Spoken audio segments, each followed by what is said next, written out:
गेल्या वेळेस कुठपर्यंत आलो होतो आपण?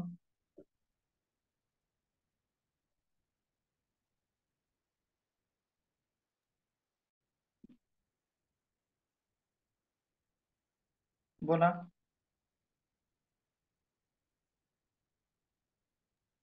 योगा फॉर एकाग्रता. त्याचे प्राणायाम, आसन, शीर्षासन, यम, नियम, षटक्रिया. सर्व त्याच्यामधलं आपण जवळपास पाहिलेलं होतं सर्वच. बरोबर आहे. सर्वच भाग त्यामधला पाहिलेला होता आणि तो पॉइंट आपला पूर्ण झालेला होता. Yoga for concentration. बरोबर. तर आता पुढे जाऊयात आजच्या तासामध्ये आपण.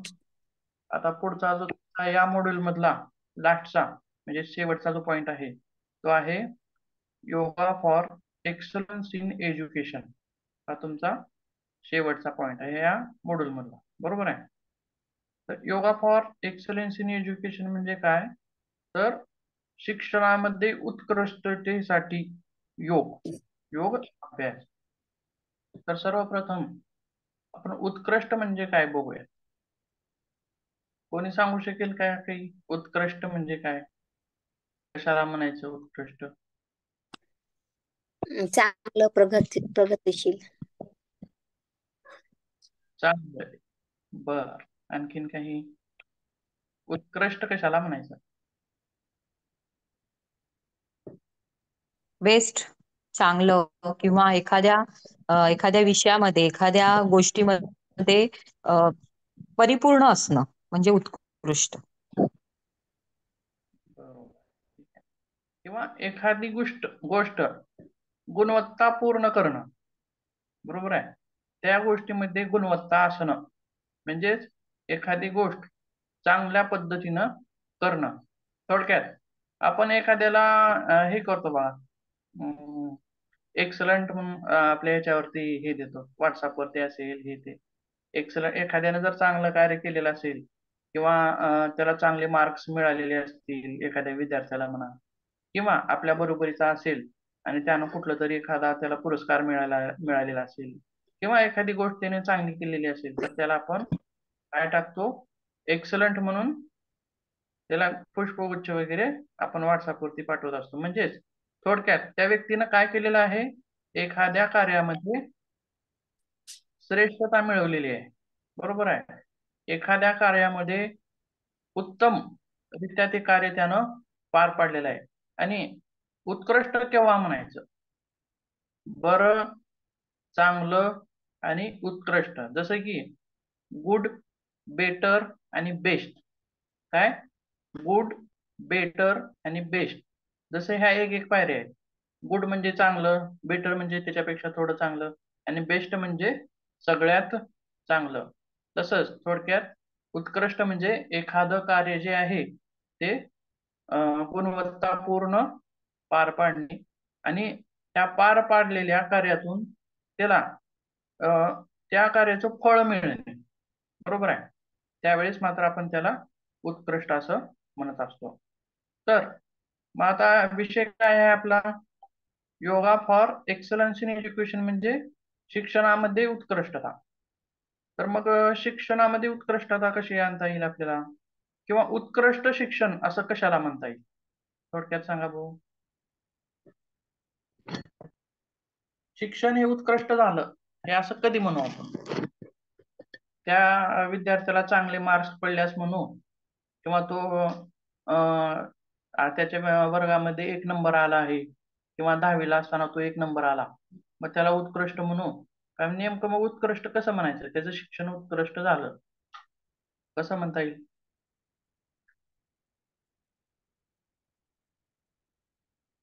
काय म्हणता येईल? शिक्षण उत्कृष्ट पद्धतीनं पार पडलं किंवा उत्कृष्ट झालं असं कधी म्हणता येईल?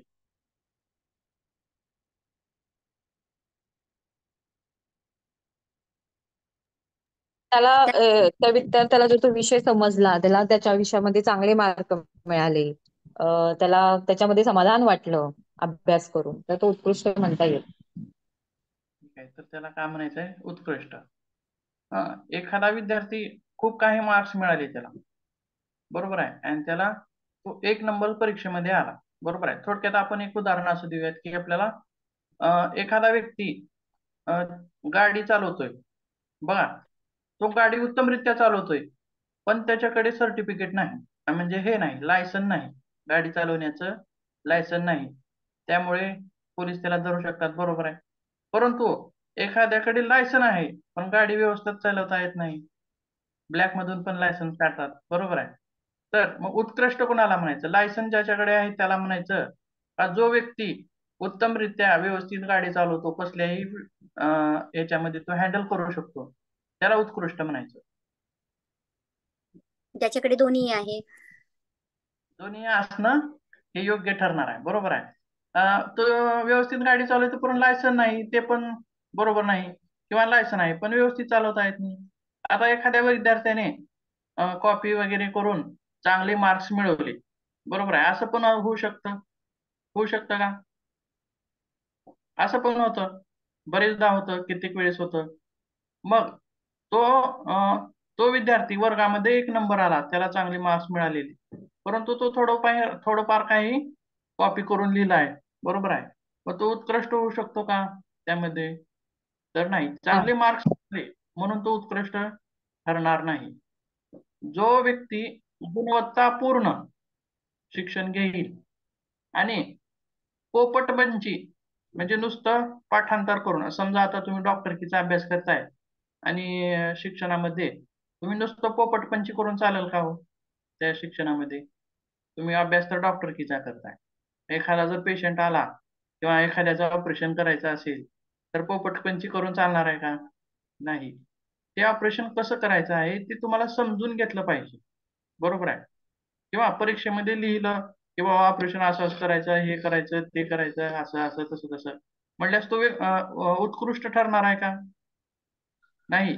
ज्या वेळेस तो उत्तमरित्या चांगल्या पद्धतीनं एखादं ऑपरेशन पार पाडेल, त्यावेळेस मात्र त्याला आपण उत्तम असं म्हणू किंवा एक्सलंट, उत्कृष्ट असं म्हणू. त्यासोबत आपल्या योगामध्ये सुद्धा एक व्याख्या आहे बघा कर्माची. योग कर्म सुकौशलम, बरोबर आहे. माहिती आहे का याचा अर्थ काय आहे? माहिती आहे का कुणाला? योग कर्म सुकौशलम ही सुद्धा योगाचीच व्याख्या आहे बरं का. कशातली आहे ही? पतंजली योगसूत्रातली आहे का? हो सर. बर. आणखीन कुणाला काय वाटतंय कशातली असेल?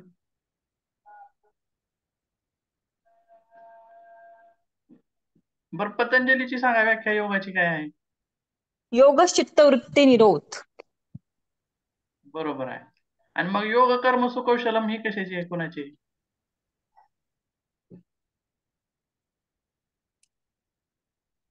हे सांख्य.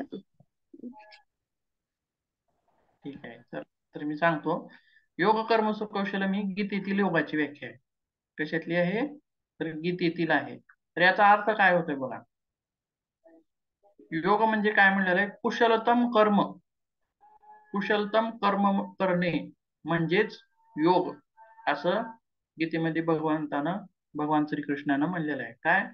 एखादं कर्म कुशलतम करणे म्हणजेच योग. समजा एखादा 2 माळे आहेत आणि दोन्ही माळ्यामध्ये एक जो आहे तो व्यवस्थित फुलं झाडांची निगा करतो, वेळेवर पाणी घालतो, खत पाणी करतो, छाटणी करतो, सगळं करतो. आणि जो दुसरा माळी आहे तो मात्र त्याची निगा राखत नाही, कधी तर पाणी घालणार, कधी तर त्याची छाटणी करणार.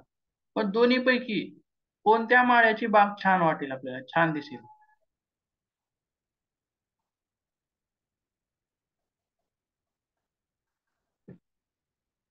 सांगा भाऊ. जो त्याची नेहमी काळजी घेतो. तो नेहमी काळजी घेत असेल आणि जो नेहमी काळजी घेतोय त्याच्याच बागेतील वृक्ष हे चांगले दिसतील, त्याच्याच बागेतील वेली वेली असतील, वृक्ष असतील, जे काही आहे ते सगळं व्यवस्थित बहरलेलं दिसेल, त्याला फुलं लागलेली दिसतील, त्याला फळं लागलेली दिसतील, किंवा त्या झाडांवरती टवटवी असेल, म्हणजेच काय आहे, कशाचा परिणाम आहे? कुशलतम कर्म केलेल्याचा परिणाम आहे, बरोबर आहे. ज्यावेळी त्या माळ्यानं कुशलतम कर्म केलं त्यावेळेसच त्याला फळ मिळाले, बरोबर आहे. त्याचं हे उदाहरण आहे. तर आता आपल्याला शिक्षण कसं उत्कृष्ट बनवता येईल त्याबद्दल आपण पाहूया.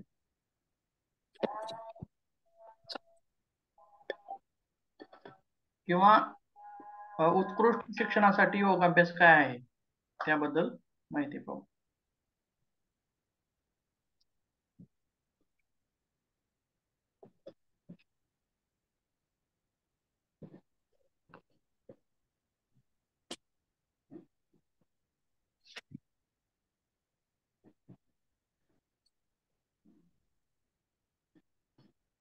आपला 5वा जो पॉइंट आहे, yoga practice for excellence in education.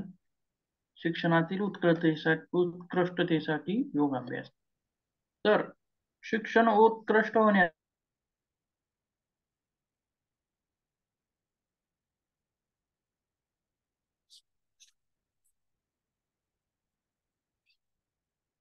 अस्य श्रीराम रक्षा स्तोत्र मंत्रस्य बुधकौशिक ऋषिः श्री सीतारामचंद्रो देवता अनुष्टुप् छन्दः सीता शक्तिः श्रीमद् हनुमान कीलकम् श्रीरामचंद्र प्रीत्यर्थे जपे विनियोगः.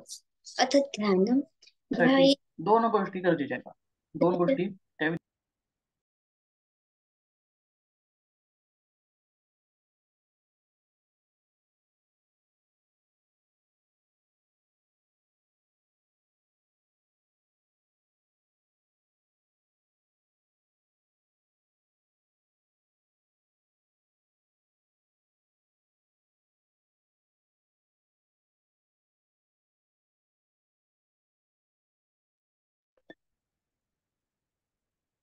दिसतंय काय? कॉल आल्यामुळे डिस्कनेक्ट झालं.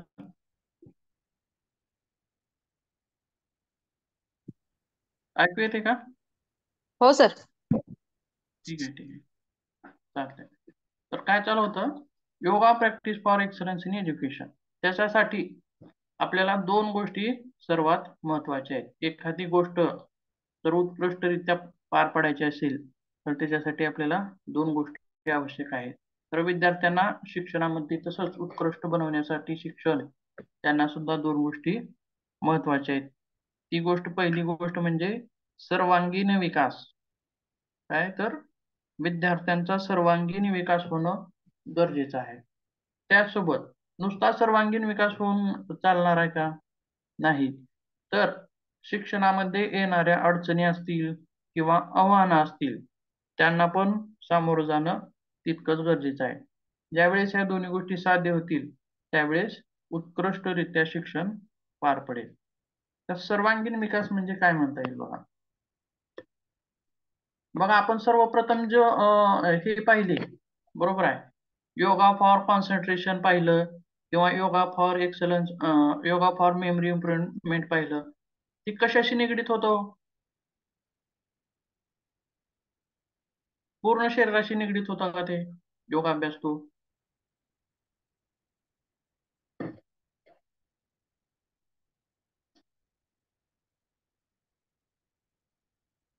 कशाशी निगडीत होता? एकाग्रता आणि स्मरणशक्ती यासाठी आपण योगाभ्यास पाहिला. तर विद्यार्थ्यांमध्ये फक्त स्मरणशक्ती असून किंवा फक्त एकाग्रता असून शिक्षण पूर्ण पार पडेल का? नाही सर. दोन्ही फक्त दोन. त्यासोबत त्याचं शरीर सुद्धा त्याला साथ देणं आवश्यक आहे, बरोबर आहे.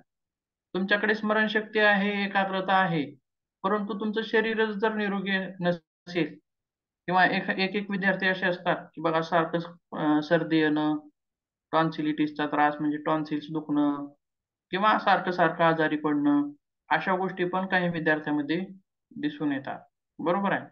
तर हे पण त्यामध्ये आपल्याला पाहावं लागणार आहे. तर सर्वांगीण विकास यामध्ये सगळ्याच गोष्टी येतील. हे बघूयात आपण.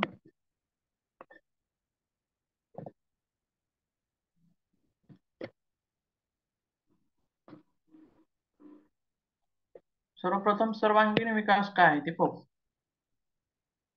शिक्षण हे उत्कृष्ट बनवायचे असेल तर त्यासाठी आपल्याला विद्यार्थ्यांचा सर्वांगीण विकास होणे याकडे लक्ष द्यावे लागेल. तर सर्वांगीण विकास म्हणजेच एकाच वेळी अनेक क्षेत्रे विकसित करणे. काय म्हणलेलं आहे? एकाच वेळी अनेक क्षेत्रे विकसित करणे.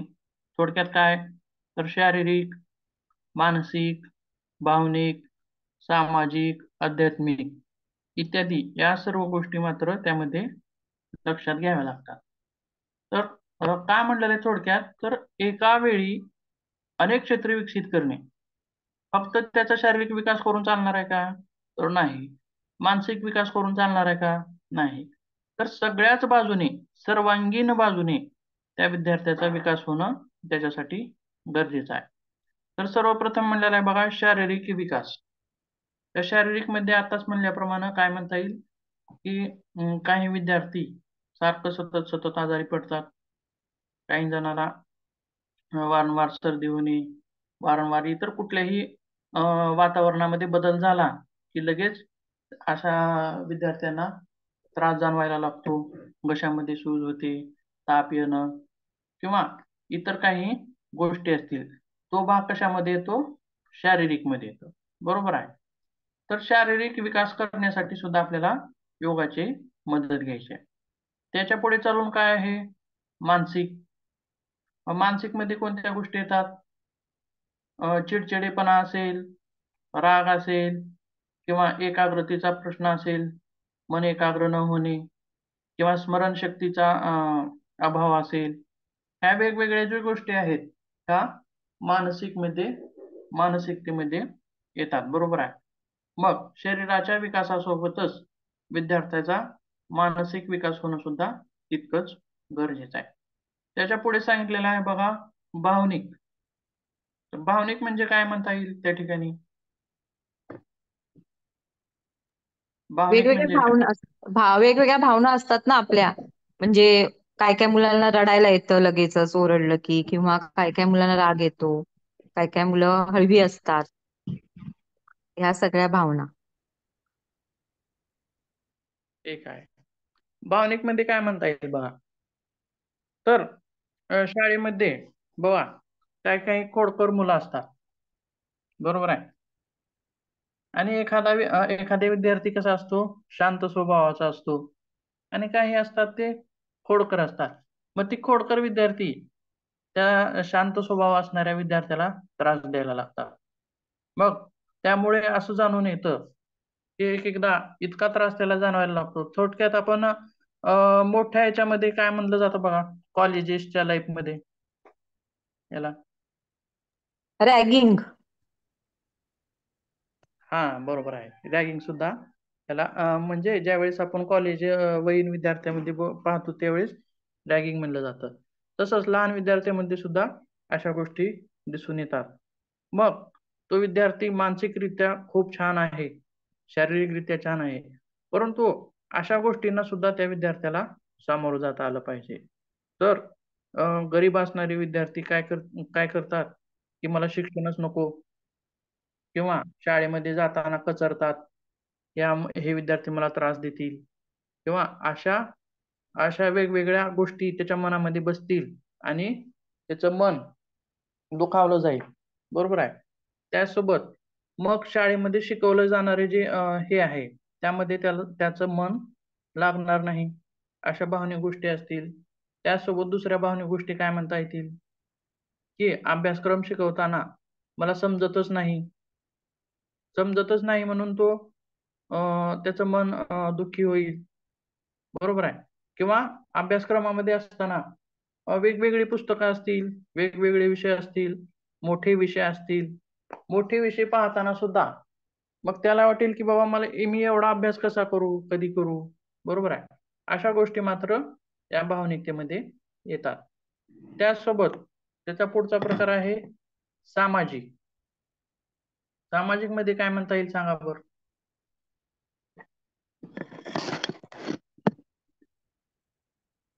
एकत्र मिळून मिसळून राहण्याची एक हे असते की काय काय मुलं एकलकोंडी असतात, मग ती समाजात मिसळत नाहीत, म्हणजे इतर मुलांमध्ये शालेय बरं. ह्याच्यामध्ये. छान छान. बरोबर. शालेय विद्यार्थ्यांमध्ये सुद्धा मिळून मिसळून राहणं जितकं गरजेचं आहे तितकंच सामाजिक म्हणजे बघा एखादा विद्यार्थी खूपच हुशार आहे टॉपर आहे तो विद्यार्थी, वर्गामध्ये प्रथम येतो, परंतु त्याला एक थोडेफार पैसे दिले आणि मार्केटमध्ये जा आणि हे घेऊन ये, किंवा समाजामध्ये वावरताना तो थोडा कमी पडतो. बरोबर आहे, असं कधी पाहिले का असं झालेलं? होतं सर असं कधी कधी, कारण त्यांना अनुभव नसतो, बाहेर पडत नाहीत, मिसळत नाहीत, त्याच्यामुळे अनुभव येत नाही, असं होतं. हो, म्हणजेच या गोष्टी सुद्धा. मग इथं काय म्हणता येईल, तो विद्यार्थी टॉपर असणं गरजेचं तर आहेच, तो एक अट पूर्ण केली त्याची, बरोबर आहे. परंतु त्याचसोबत समाजामध्ये सुद्धा आपण शिकलेल्या गोष्टीचा वापर करणं ते सुद्धा गरजेचंच आहे. समाजामध्ये सुद्धा त्याला सामील होता येणं तितकंच गरजेचं आहे, बरोबर आहे. हे झालं सामाजिक. त्याच्या पुढे काय आहे, आध्यात्मिक. मग आध्यात्मिक मध्ये काय म्हणता येईल विद्यार्थ्यांना? आध्यात्मिक म्हणजे प्रार्थना, किंवा आपण रेग्युलरली शुभं करोति राम रक्षा भीमरूपी हे जे स्तोत्र आहेत, बरोबर आहे, ही सुद्धा आपल्याला मुलांनी शिकली पाहिजेत, ज्यातून त्यांना त्यांचा कॉन्फिडन्स वाढतो. बरोबर आहे, बरोबर आहे, छान. वेगवेगळ्या प्रार्थना असतील, आणि प्रार्थनेने फक्त आत्मविश्वासच वाढत नाही, तर मनामध्ये प्रसन्नता सुद्धा येते. त्यासोबत काही विद्यार्थी असतात बघा, ते शिक्षकाला सुद्धा उलट बोलतात, बरोबर आहे. शिक्षकाला सुद्धा म्हणजे त्यांच्या विरुद्ध वागतात, त्यांनी सांगितलेलं ऐकत नाहीत. आणि हे करणं योग्य आहे का? नैतिकतेच्या ज्या गोष्टी आहेत, बरोबर आहे, शिक्षकांचा आदर करावा, बरोबर आहे, अशा गोष्टी त्या आध्यात्मिक स्वरूपामध्ये येतात. चालते. तर शारीरिक, आता बघा परत एकदा व्याख्या पाहू त्याची. काय म्हणलेलं आहे, सर्वांगीण म्हणजेच एका वेळी अनेक क्षेत्रे विकसित करणे. मग ती कोणती कोणती क्षेत्रे आली बघा, शारीरिक आलं, मानसिक आलं, भावनिक आलं, सामाजिक आलं आणि आध्यात्मिक. या सर्व गोष्टी ज्यावेळेस विकसित होतील त्यावेळेस त्याचं शिक्षण सुद्धा उत्तमरित्या पार पडणार आहे, किंवा त्याचं शिक्षण हे उत्कृष्टरित्या तो ग्रहण करू शकणार आहे, बरोबर आहे. हा झाला सर्वांगीण विकासाचा भाग. तर विद्यार्थ्यांमध्ये सर्वांगीण विकास होणं तितकंच गरजेचं आहे. मग ते कसं कसं आहे ते आपण पुढे पाहू. त्यानंतर दुसरी अडचण काय आहे बघा विद्यार्थ्यासमोर उत्कृष्टतेसाठी, किंवा अडचणी आणि आव्हाने. शिक्षण असेल किंवा आणखीन काही असेल, बरोबर आहे, तर ती गोष्ट करताना अडचणी ह्या येतच असतात, किंवा त्या गोष्टी पार पाडताना आव्हानही येतच असतात, बरोबर आहे.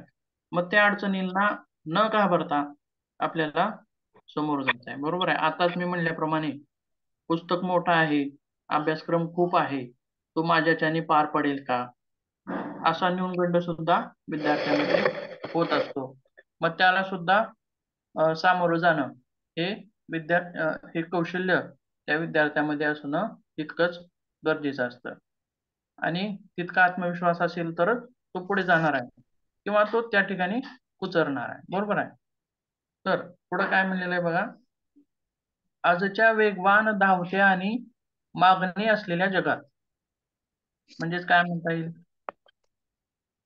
वेगवान धावत्या आणि मागणी असलेल्या. सध्याचं जग तर वेगवान आहे, बरोबर आहे, आणि मागण्या भरपूर आहेत. प्रत्येकाच्या आई वडिलांना काय वाटतं की आपला मुलगा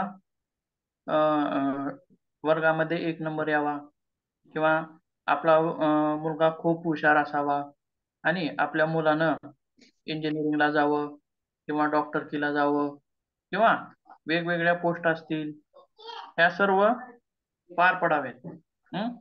म्हणजेच काय म्हणलेलं आहे,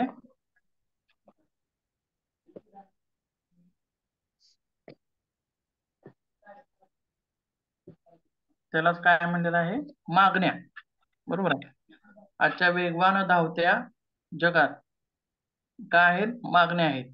कशा मागण्या आहेत, तर आपला मुलगा असेल, विद्यार्थी असेल, तो एक नंबरला यावा, सर्वांपेक्षा उत्कृष्ट त्यानं काम करावं आणि सगळ्यात उच्च शिक्षण घ्यावं असं आपल्या आई वडिलांच्या अपेक्षा असतात. म्हणजेच ह्या झाल्या मागण्या.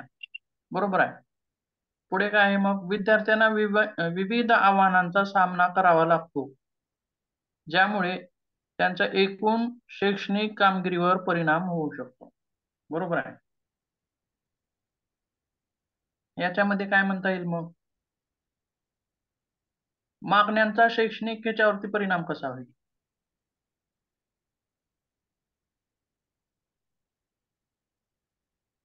आपण मागण्या पाहिल्या आत्ताच. थोडक्यात मागण्या काय होत्या आणि त्याचा शैक्षणिक कामगिरीवर परिणाम कसा होईल? शिक्षणावर काय परिणाम होईल?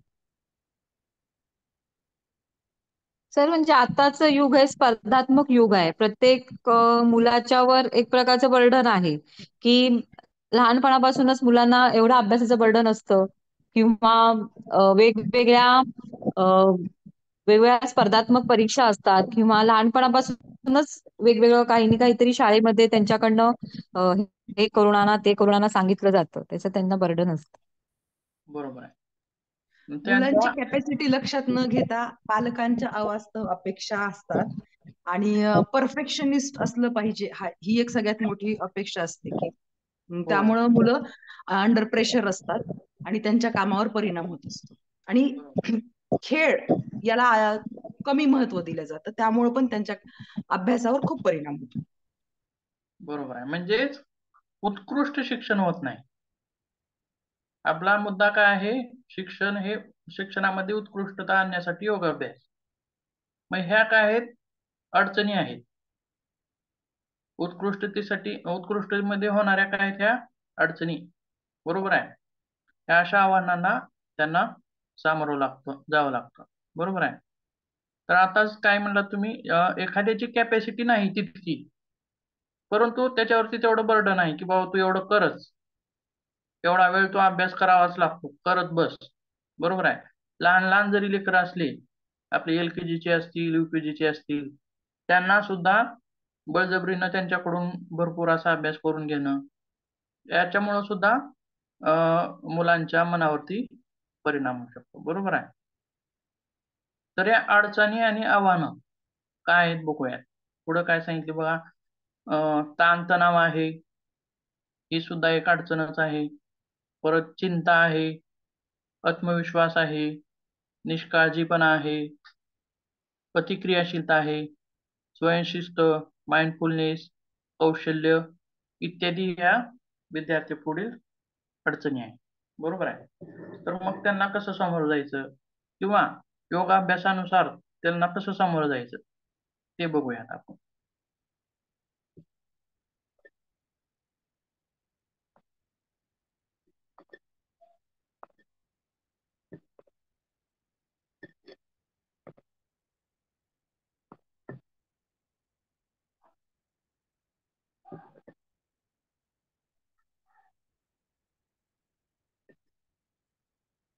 पहिला मुद्दा आहे ताणतणाव व्यवस्थापन.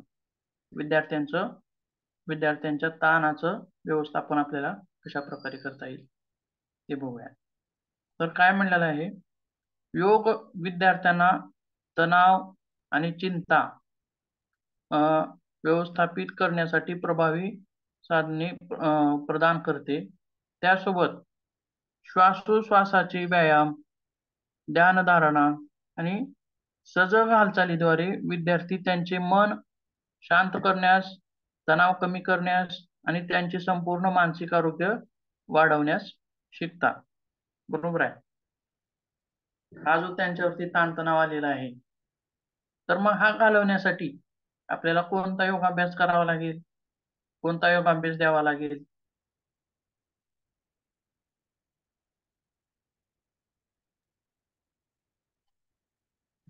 सांगा बघू थोडक्यात तुमच्या मतानुसार काही.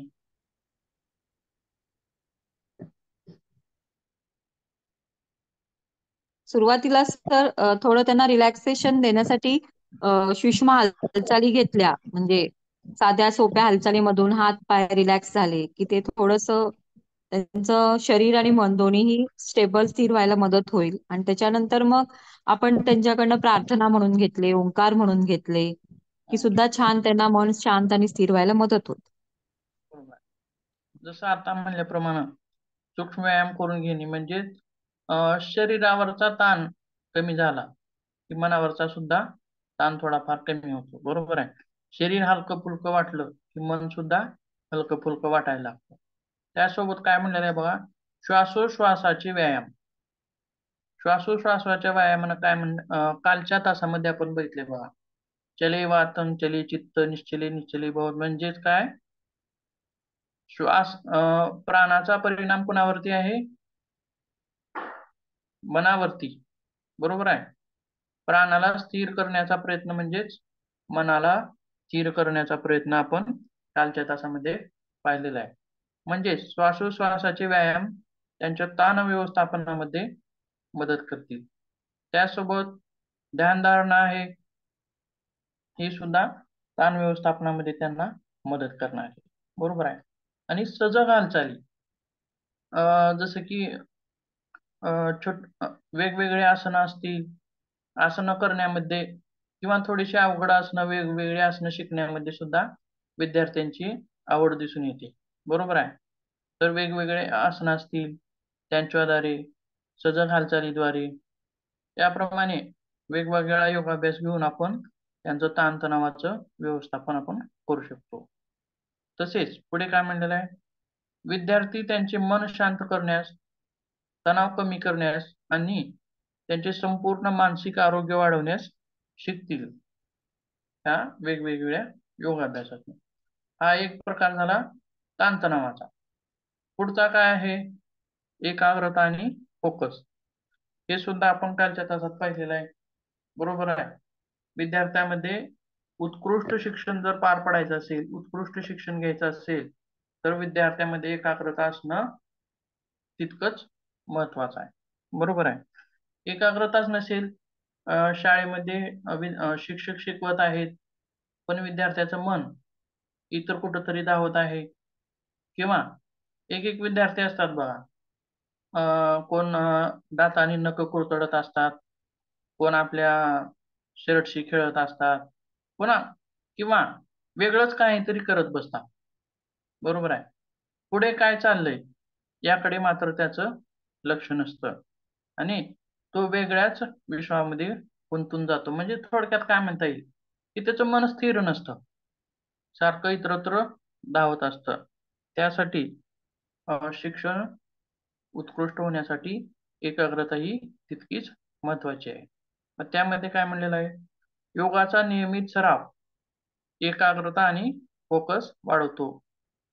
मग त्यामध्ये काय काय आलं, शारीरिक मुद्रा, नियंत्रित श्वासोश्वास आणि माइंडफुलनेस तंत्राचे संयोजन. आता शारीरिक मुद्रा तुम्हाला माहित असतील, किंवा नियंत्रित श्वासोश्वास म्हणजेच प्राणायामाचे प्रकार. शारीरिक मुद्रा, वेगवेगळ्या मुद्रा. माइंडफुलनेस म्हणजे काय, सांगू शकाल का कोणी? सर, माइंडफुलनेस म्हणजे माइंडला रिलॅक्स करण्यासाठी आपण जो टाळी योग असतो, टाळ्या वाजवणे, किंवा हास्य योग असतो, तो हास्य योग मुलांना हे खूप आवडतं. हो की हो टाळी वाजवल्यामुळे आपल्या सगळे प्रेशर पॉइंट हाताचे दाबले जातात आणि त्याच्यामुळे सुद्धा खूप फ्रेशनेस येतो आणि एक हार्मोन्स, हॅपी हार्मोन्स रिलीज होतात आणि तेही मुलांना आवडेल. हो हो. हास्यासन असेल, बरोबर आहे. हास्यासनामुळं पण त्यांच्यामध्ये त्यांची उत्सुकता दिसून असते. तसेच माइंडफुलनेस मध्ये अजून एक गोष्ट काय म्हणलेली आहे बघा, की आपण आपले जे विचार चालू असतात ते भविष्यातील गोष्टीकडे असतील, किंवा मागे घडलेल्या गोष्टींकडे इकडे असतील, तर त्याकडे लक्ष द्यायचं नाही. बरोबर आहे. तर आपलं मन कुठे ठेवायचं आहे, जी आपण क्रिया करतोय सध्या, थोडक्यात आपण आता क्रिया काय करतो, शिकण्याची क्रिया करतोय, मग त्याच गोष्टीकडे त्याचं लक्ष असणे. किंवा तुम्ही काहीतरी करताय, चित्र काढताय, तर तुमचं लक्ष इतरत्र न असता जे सध्या काय करताय त्याकडे लक्ष असणे. बरोबर आहे. असं सुद्धा माइंडफुलनेस मध्ये म्हणलेलं आहे. मग एकाग्रतेमध्ये त्याचा मदत होईल का माइंडफुलनेसची? होईल सर. त्या गोष्टी विद्यार्थ्यांना तसं शिकवाव्या लागतात, थोड्या थोड्या थोड्या. म्हणजे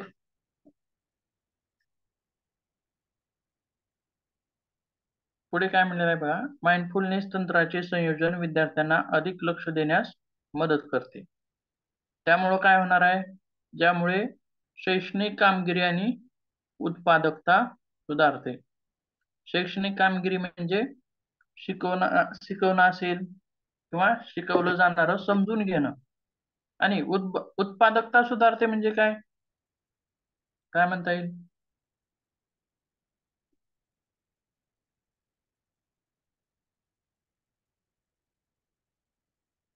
उत्पादकता सुधारते म्हणजेच गुण, त्या विद्यार्थ्याचे गुण चांगले येतात, गुणामध्ये वाढ होते. बरोबर आहे. शैक्षणिक कामगिरी व्यवस्थित झाली, शिकवण्याची क्रिया चांगली झाली आणि शिकून घेण्याची क्रिया चांगली झाली, तरच तो विद्यार्थी त्याच्या गुणामध्ये वाढ करू शकणार. बरोबर आहे. म्हणजेच शिक्षणामध्ये उत्कृष्टता आणू शकणार आहे. बरोबर आहे. हा झाला एकाग्रतेचा अभ्यास. त्याच्या पुढे काय म्हणलेलं आहे बघा, स्वयंशिस्त विकसित करणे. तर स्वयंशिस्तीमध्ये काय काय येईल?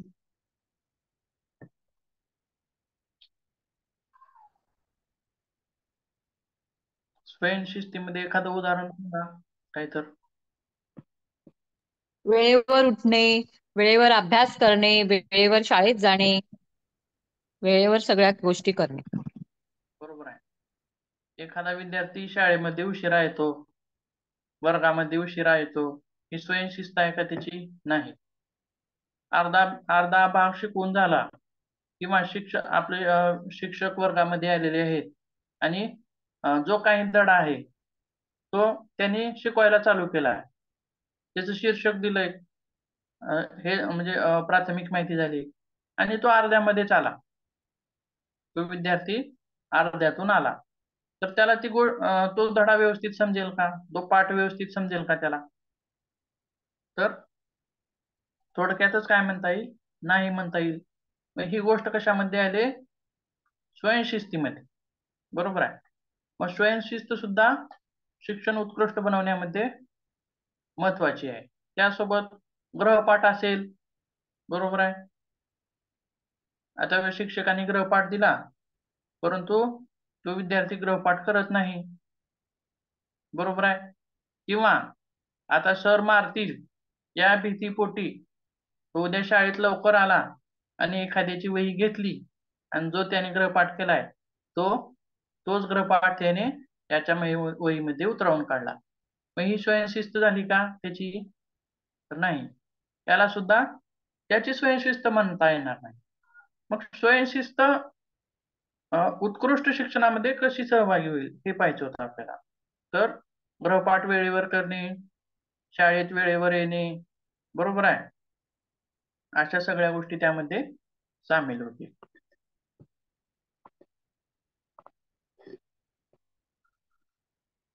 पुढे बघूया.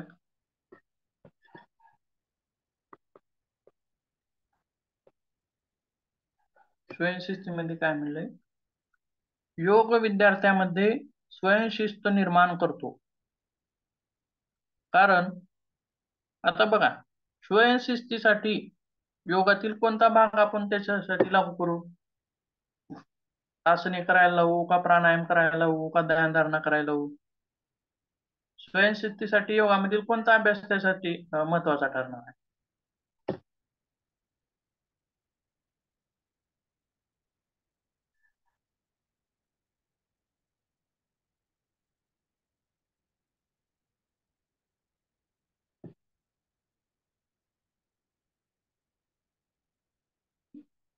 जमेल का?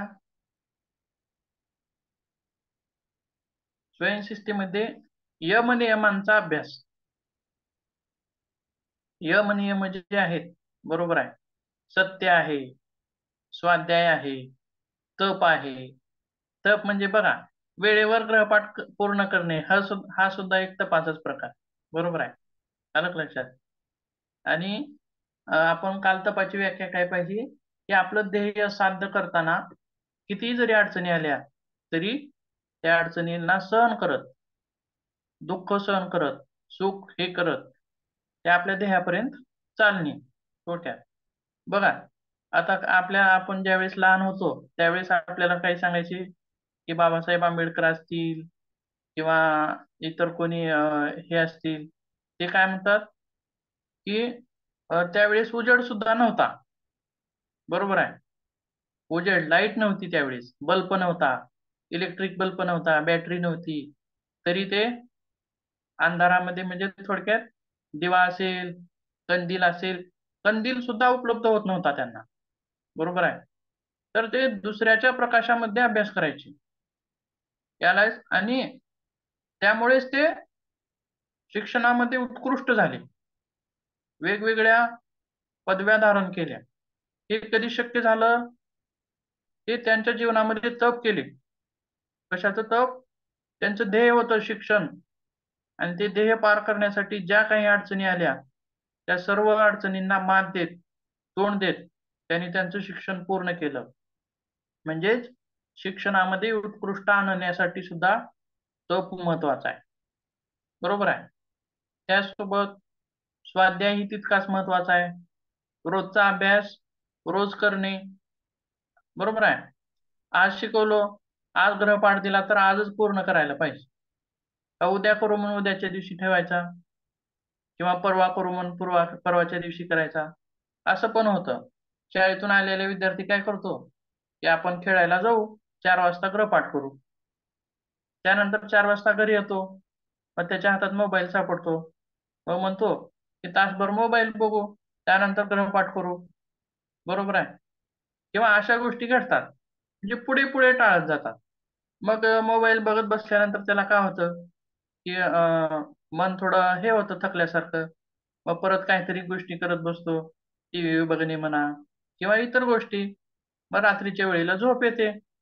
राहू द्या, मग काय म्हणतो की पहाटे उठल्या उठल्या लवकर उठू आणि आपण आपला अभ्यास, आपला गृहपाठ पूर्ण करू. बरोबर आहे. मग तो झोपी जातो. सकाळी लवकर उठत नाही, जाग येत नाही लवकर. मग एक वेळ अशी येते की शाळेत जायची वेळ येते पण त्याचा गृहपाठ पूर्ण झालेला नसतो. बरोबर आहे.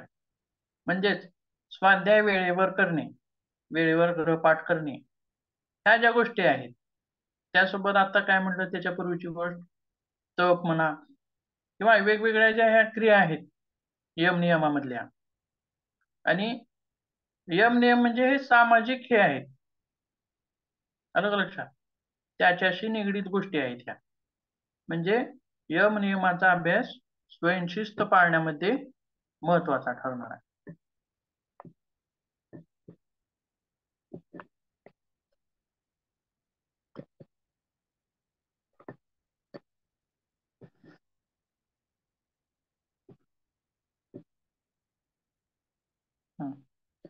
योग विद्यार्थ्यामध्ये स्वयंशिस्त निर्माण करतो, कारण यम नियम यांच्या अभ्यासातून विद्यार्थी शिस्त, सातत्य आणि त्यांच्या कल्याणासाठी जबाबदारीची भावना जोपासतात. बरोबर आहे. तर स्वयंशिस्त असणं विद्यार्थ्यांमध्ये गरजेचं आहे. कशासाठी? तर त्यांचं शिक्षण उत्कृष्ट होण्यासाठी. उत्कृष्ट होण्यासाठी योगातील कुठला अभ्यास त्यांचा गरजेचा आहे स्वयंशिस्तीसाठी? तर यम नियमांचा अभ्यास सुद्धा तितकाच गरजेचा आहे. बरोबर आहे. त्याचा पुढचा पॉइंट आहे बघा, भावनिक कल्याण वाढवणे. यामध्ये काय सांगितलेलं आहे? योग आत्मजागरूकता आणि आत्मस्वीकृतीला प्रोत्साहन देऊन भावनिक संतुलन वाढवते. त्यासोबत विद्यार्थी त्यांच्या भावनांचे नियमन करण्यास, लवचिकता निर्माण करण्यास आणि जीवनाबद्दल सकारात्मक दृष्टिकोन विकसित करण्यास शिकतात. बरोबर आहे. तर काही आसनं अशी आहेत बघा, जी मनाला सदृढ करणारी, मनाला कणखर बनवणारी. त्यामधील एखादं आसन सांगू शकाल का तुम्ही कोणतं? सर पद्मासन, वज्रासन ही जी आसनं आहेत ती खूप सुंदर आसनं आहेत जी मनाला शांत करतात. ही सुरुवातीला ही मुलं करू शकतात. किंवा वज्रासन योग मुद्रा आहेत ज्यामध्ये डोकं खाली लागतं जमिनीला. वज्रासन, पद्मासन, योग मुद्रा त्या सुद्धा खूप छान प्रकारे मन शांत ठेवायला मदत करतात. भद्रासन आहे. हो, वीरभद्रासन. वीरभद्रासन ऐकले का? हो सर. पाहिला पाहिला हो. असेल तर वीरभद्रासनामुळे काय होतं की भावनिक दृष्ट्या तो कणखर होतो. थोडक्यात बघा, एखाद्या गोष्टीला सामोरं जाताना किंवा आपल्याला समजा मुख्याध्यापक आहेत किंवा शिक्षण घेताना, धडा घेताना शिक्षकाला एखादा प्रश्न विचारणे किंवा आपल्याला समजलं नाही ती गोष्ट शिक्षकांना विचारणे, त्यासाठी सुद्धा त्या विद्यार्थ्यामध्ये धाडस असावं लागतं. बरोबर आहे, तरच तो विचारू शकतो. मग धाडस नसेल तर तो काय करणार आहे? विचारू का नको, विचारू का नको, विचारले तर सर काय म्हणतील, किंवा विचारलं तर आज आपल्या आजूबाजूचे विद्यार्थी आपल्याला काय म्हणतील, आपल्यावर हसतील का, अशा गोष्टी असतील. बरोबर आहे, त्या सुद्धा गोष्टी जर समजा शिकवलेला मुद्दा त्या विद्यार्थ्याच्या लक्षातच आला नाही आणि तो विचारू शकला नाही परत शिक्षकांना, त्यामुळे त्याचं शिक्षण उत्कृष्ट होऊ शकणार आहे का? त्याचा धडा उत्कृष्ट तो समजून घेऊ शकणार आहे का? तर तिथं सुद्धा त्याला अडचणच येणार आहे. बरोबर आहे. मग भावनिक दृष्ट्या सुदृढ करणारे आसनं असतील, जसे की वीरभद्रासन असेल, या अशी आसनं, वेगवेगळी आसनं आपण विद्यार्थ्यांना देणं गरजेचं आहे.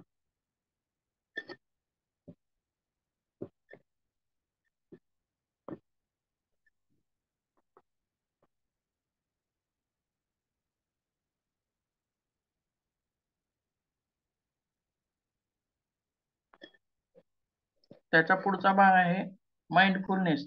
हे आपण अगोदर पण पाहिलोय, माइंडफुलनेस जोपासणे. आणि माइंडफुलनेसलाच आपण काय म्हणलेलं आहे की आपलं जे मन आहे ते भविष्यातही ठेवायचं नाही, भविष्यातील गोष्टी विचार करण्यातही ठेवायचं नाही, आणि इतिहासातील गोष्टी याबद्दल इकडेही न्यायचं नाही, भविष्यातही न्यायचं नाही आणि इतिहासातही न्यायचं नाही. तर आपल्या मनाला कुठं ठेवायचं आहे?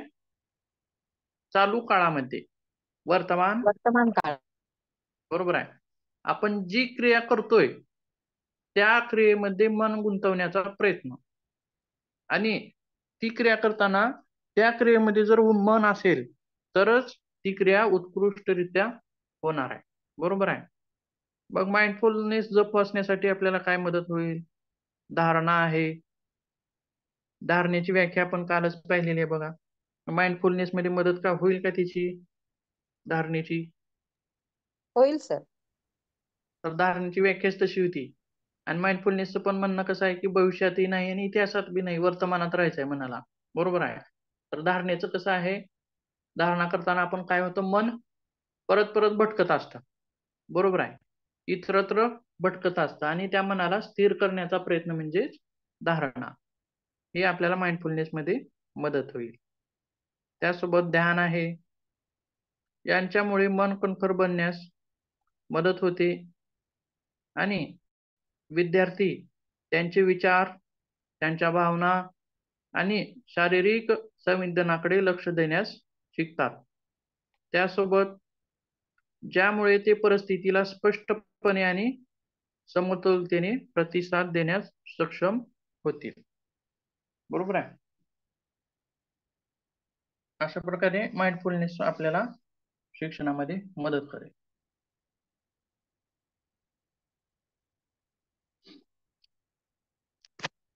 त्यामध्ये काही अडचणी